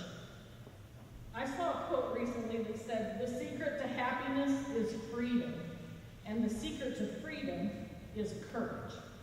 And I think we're at a point in the history of our country where we need courageous individuals to step up and try to rebuild the broken parts of our government. And that way we can maintain our freedoms. But it's going to take somebody who is not only courageous, but someone who's moral, ethical, and honest. And someone who puts the representation of the people over any greedy ambitions or ulterior motives. A patriotic person who wants to see our constitutional rights vigorously defended and protected. So what does courage look like for a state representative in Jeff City? It looks like someone who always remembers who they represent. It looks like someone who doesn't accept the enticements of lobbyists and big money groups in exchange for a vote. It looks like someone who wants to campaign as a conservative and then go to Jeff City and consistently vote like one. Based on the conversations I've had with people across this district, that is what they really want. So what's my platform? It's going to be pretty familiar to you if you are in touch with a conservative Christian candidate. I want to protect our constitutional rights. They're being attacked daily. Freedom of speech, freedom of religion, our right to privacy, and even as they debated the education bill, Senate Bill 727, there was arguably wording in there that caused concern over the Second Amendment rights of homeschooling parents. Number two, protecting our children and unborn babies. We do have to stop any of this nonsense, and I'm so thankful for Brad's bill that he got passed, the SAFE Act. We've got to do away with that woke nonsense, but we've got to protect our unborn babies, and I am 100% pro-life based on my belief that God creates us, and we are fearfully and wonderfully made, even as we are growing in our mother's womb. I'm very satisfied with the current Missouri law that prohibits abortion. We need to limit government's role. There is little that a person can do these days without the government trying to stick their hand in. They need to stay in their lane and realize that they work for the people and stop continually regulating and limiting the people. I want to defend our property rights. In the past, we have fought the government on property rights issues such as attempts to meter our private wells, the Blue Waste Heritage Area, the Natural Streams Act, and 2 scenic byways attempts which would regulate the viewshed along those routes. We must have a representative who is going to stand against such infringements on private property. I want to be an advocate for farmers and ranchers. As a lifelong farm girl, I know the importance of agriculture, especially in our area. I've lived on a farm my entire life except for the 4 years when I went to Mizzou to get my degree in agriculture. M-I-Z, Jackson. Thank you. Farmers are the backbone of our nation, and we must fight to protect them and not regulate them to their death. Otherwise, we are going to continue to see the number of farms steadily decline as we have over the last 25 years. Besides these issues, there are numerous other issues upon which you can expect me to take a conservative stance. However, I'm very aware that this type of a conservative platform will likely be attacked, so it is going to take someone with courage to fight these battles. So now I turn to you, the voter. You have a choice, and it may take some courage from you as well. You are being presented with the opportunity to elect a conservative Christian, someone with an intelligent mind, someone who is a fresh new face in the political landscape, even though her name may not be as recognizable as her opponents. Someone who can articulately debate the issues and utilize constituent critical thinking skills, and common sense to arrive at a decision on how to vote. Someone who will passionately defend your constitutional rights and freedoms. Someone who will not forget who she represents. You have one vote, and I ask you to use it courageously and wisely. Thank you.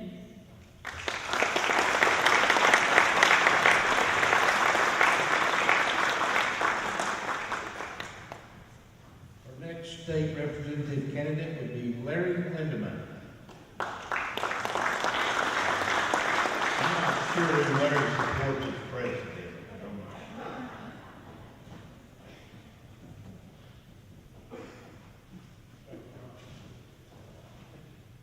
I couldn't decide whether to wear a hat tonight or not because there was some certain connotations about wearing a hat indoors and everything, but if my president can wear a hat indoors at his rallies, I'm going to wear his hat.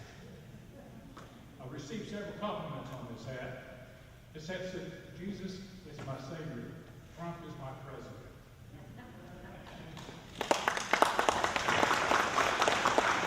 Before I get started, I'd like to see a show of hands of how many of you were at the Howell County Republican Caucus, the first ever. How many of you were there? Well, that was one of the greatest thrills of my life, to be able to nominate Donald J. Trump for President of the United States. I got a rousing round of applause, and that was more applause than I've ever received except for one other time. And that's when I sang the national anthem for the state archery tournament, and they really applauded when I quit singing. And that's a true story. I'd like to also thank David Evans for his service as representative of the 154th District. I ran against David. I tried to convince his wife to vote for me because I said, David will be able to spend more time with you at home if you vote for me because his secret's ballot. And anyway, Sandy, I'm glad to say you can vote for me this time and not feel ashamed at all.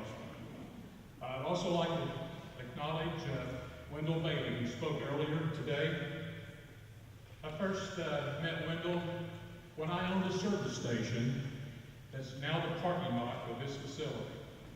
It was the Sinclair station on 423 East Main. Wendell asked me if he could use my parking lot to come in, eat a sandwich, change shoes as he was knocking on doors, going door to door. And Wendell, I admire you for that. And since I mentioned Wendell, I'm going to steal some of his thunder that he came up with. I don't know if you remember an article in one of Wendell's ads had a profile of Abraham Lincoln in the newspaper. And right next to Abraham Lincoln was a profile of Wendell Bailey. And the caption of it said, Abraham Lincoln, honest, Wendell Bailey, mostly honest.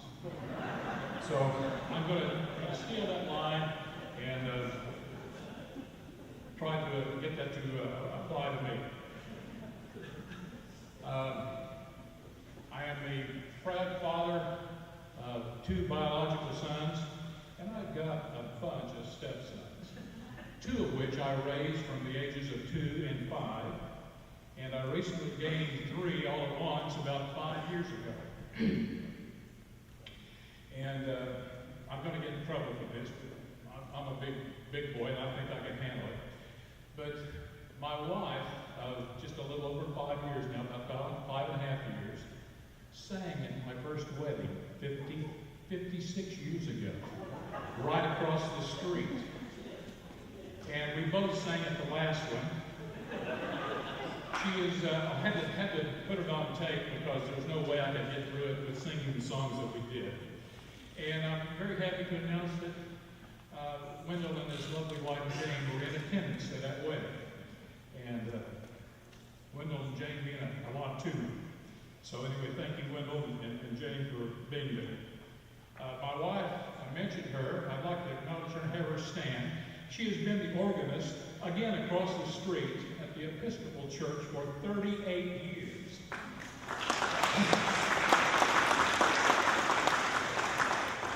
On our first day date, we went parking. And we sang songs that I had previously recorded that we played at my funeral. The second date, we went frog gigging, and I used to work for the conservation department as an outdoor skills specialist, and I taught people how to do this sort of thing.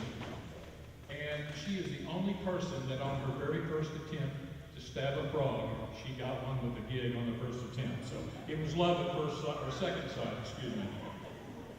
But anyway, I want to thank her for allowing me to seek this position.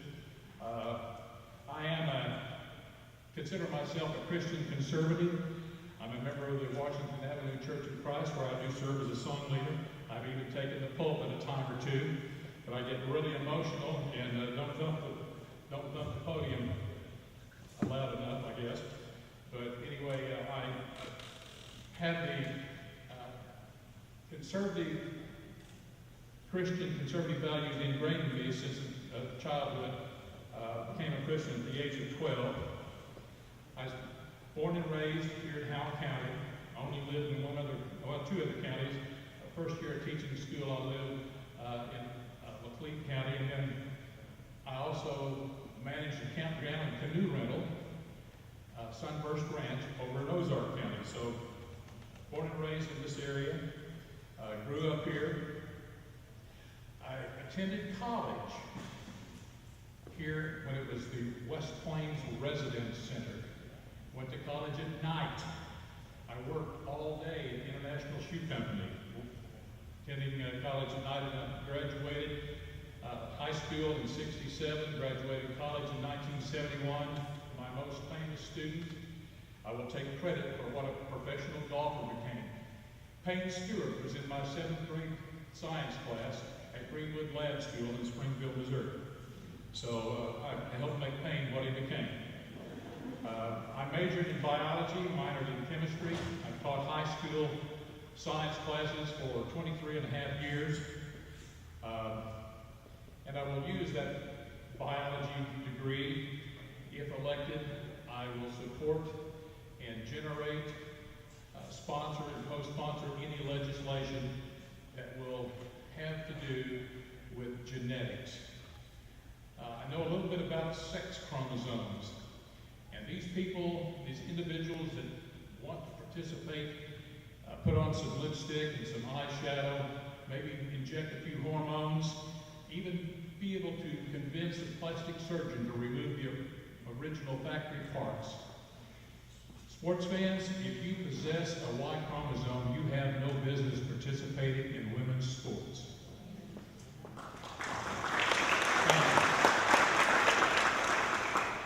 I also went to work in the Outreach and Education Division of the Missouri Department of Conservation. And while I was there, I got to oversee the Hunter Ed program in 12 counties in the south, in the Ozark region of south central Missouri.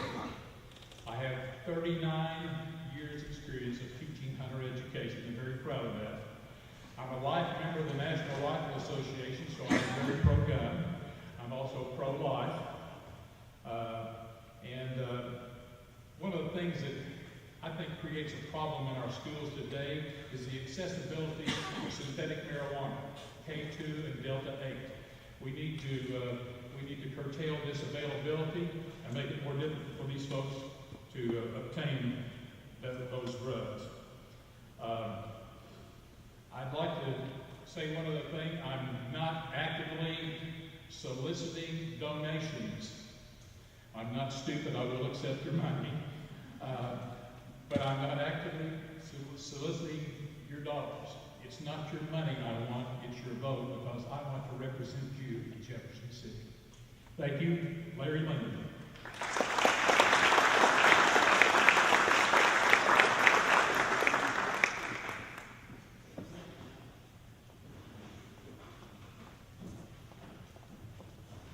Okay, the last candidate tonight to speak on the state level is for state rep, candidate Mark Collins.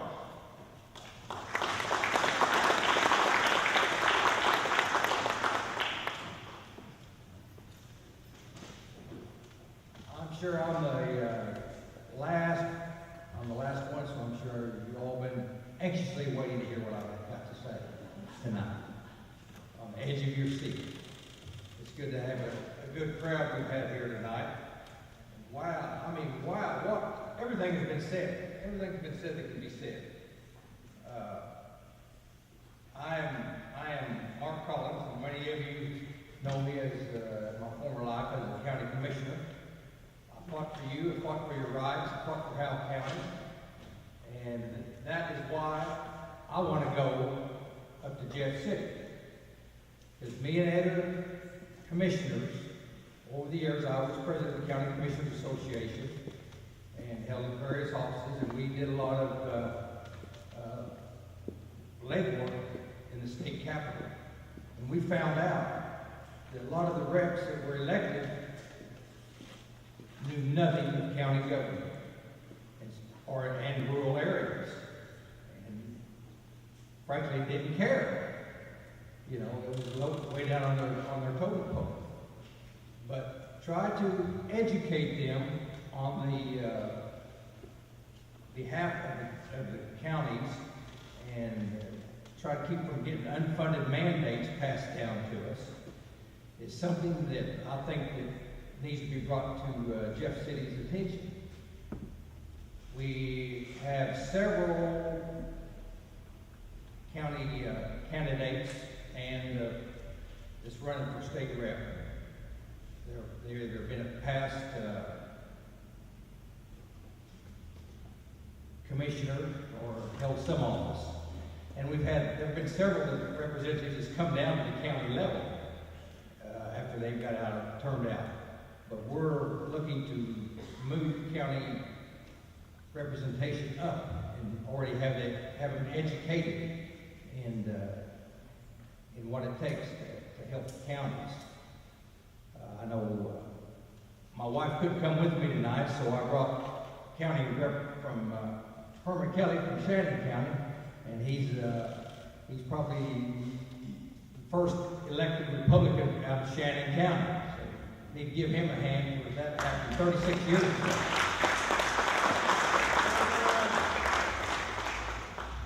But seriously, the problems that Class 3 counties face up there in Jeff City is very serious.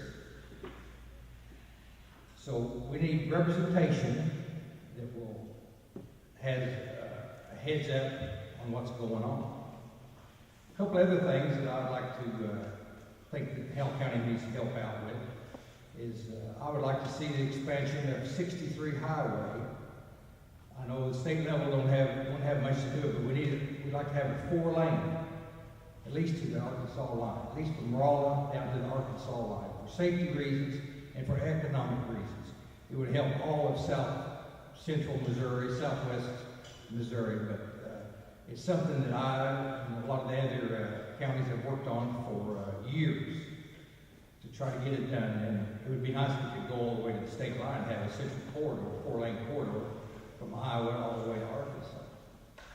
And then I'm a lifelong farmer, and as many of you know, here in the last 2 years, Bradford pears have been an invasive species, and they have cost me, my family, and many of you out there many dollars and hours of work trying to control them.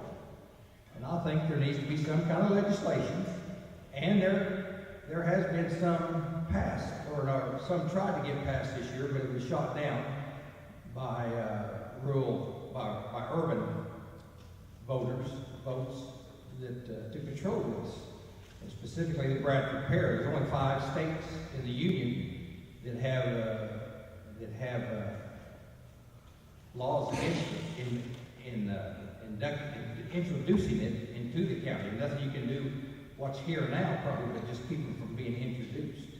But as many of you know, they are really something else, and they're really a problem.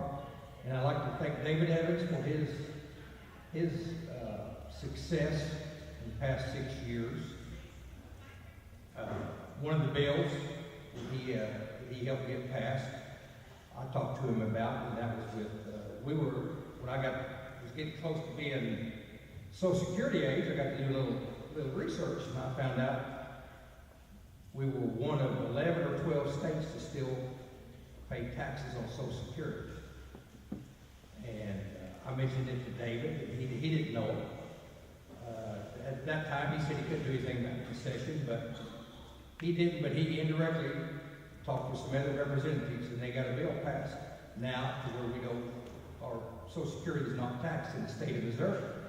So we need to give David a hand for getting that done.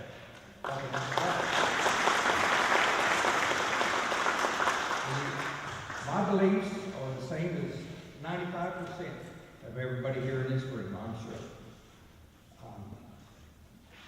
I'm pro-life and pro-Second Amendment, and I'm strong on law enforcement.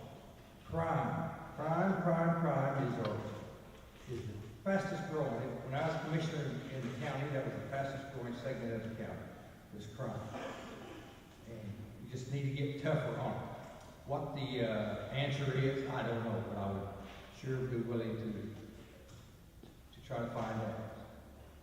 And then choice in education.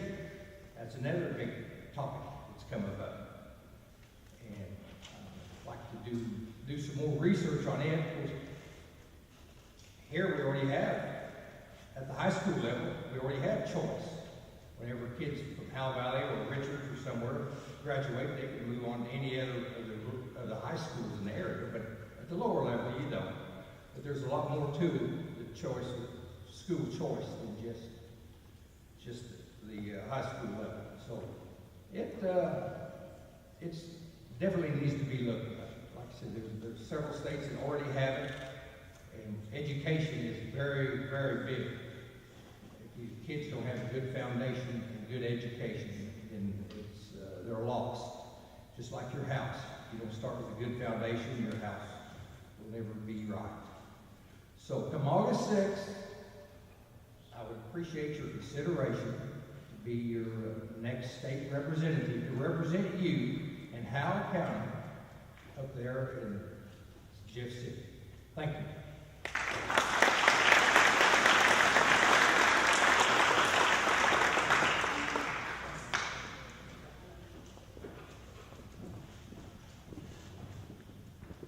Okay, we just got one item left here tonight. I'd like to introduce the candidates that are running on the local level. They will, as in past years, they will usually speak.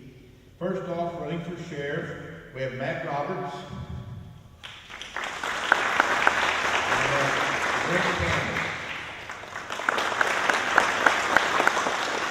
Also, the coroner tonight in attendance, we have Tim Cherry.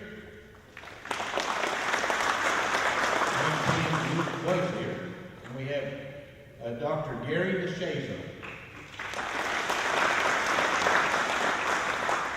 Southern Commissioner's race, if I'm not mistaken, there's two running, but we have tonight with us Bruce Williams. And the other candidate is Jesse Wright. And I don't think Jesse's here. Okay. Just wanted to introduce those candidates. We also have some positions on the committee women position races. So just watch the ballot. It's been good, it's been exciting tonight to see all these candidates. And, to run for office, it's got to be a calling. It really does. And I'm excited to see the number of quality candidates that's come out tonight and come to Howell County to share their beliefs, why they want to run, why they want to serve. And I thank them for coming, and I also thank them for serving, as in most of them are already serving in government, some aren't yet, but it takes a true calling, and I really, from the bottom of my heart, thank each and every one of you for doing that. It's important for our state, it's important for our country, and again, thank you. I have nothing else tonight. Again, thanks for coming out, and I'd like to call on Ray Riggs, as he's our county surveyor, to close us tonight in a benediction. We started with the rigs and we're ending with the rigs, so we can't do any better than that, I don't think. So, great. God bless you all and have a safe trip home.